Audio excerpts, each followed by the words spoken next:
remind you now the floor is open. Feel free to come up and use the mic. Otherwise, just raise your voice so everyone can hear. And if your question is for a specific candidate, just let them know. Otherwise, each candidate has 3 minutes to answer a question if they use it. Sure.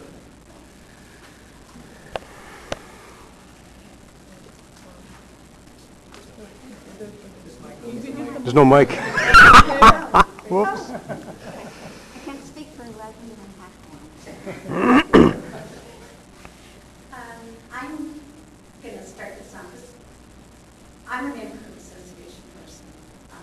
Neighborhood associations are really important to me.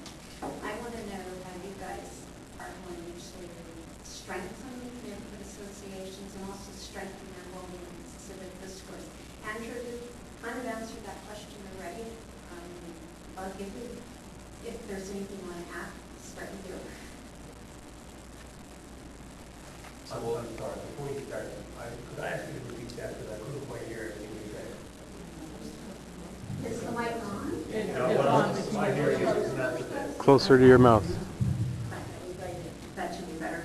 As a neighborhood association, I'm really interested in how neighborhood associations will function in civic discourse, and I want to know what you people can suggest to strengthen neighborhood associations, and also how you can strengthen their impact in civic discourse.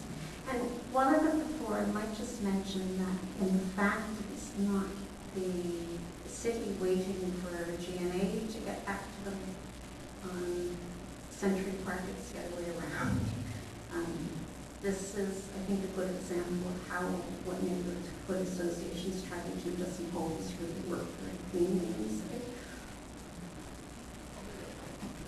So, I'm sorry. Yep, no, that's fine. We'll relate in the opposite order for the first question.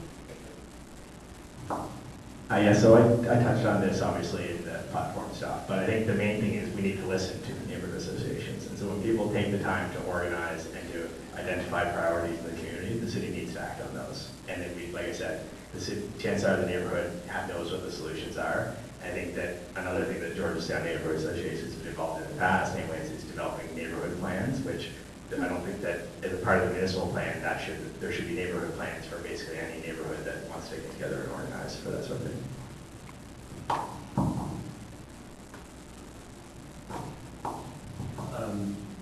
For me, I think it all comes down to that willingness to listen.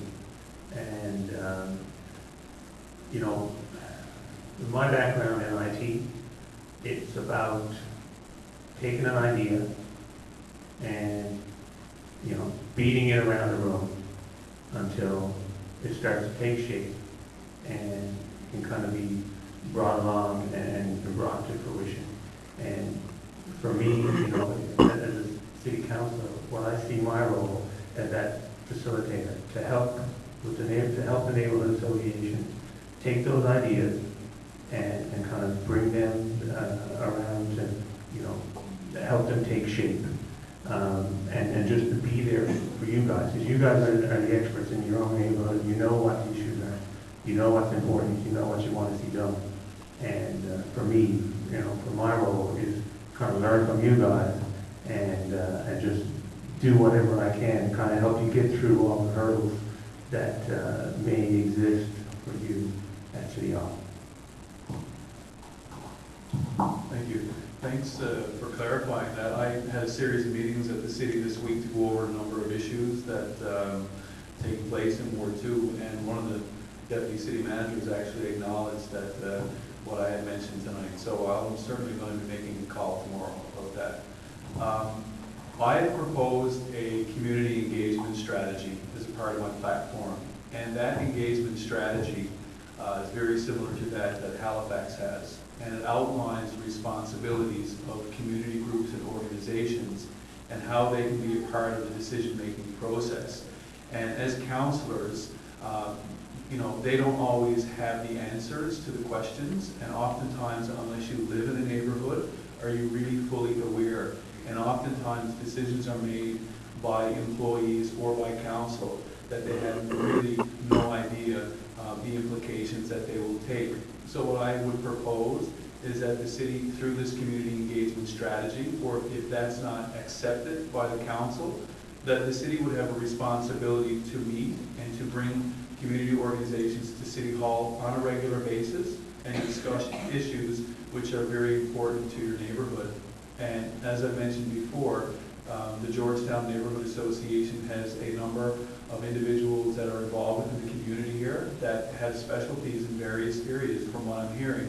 And I think that we could really learn from the people versus the people learning from what the city can tell you. And I think the most important thing is that you have an influence in what happens in your neighborhood, and it has to be respected.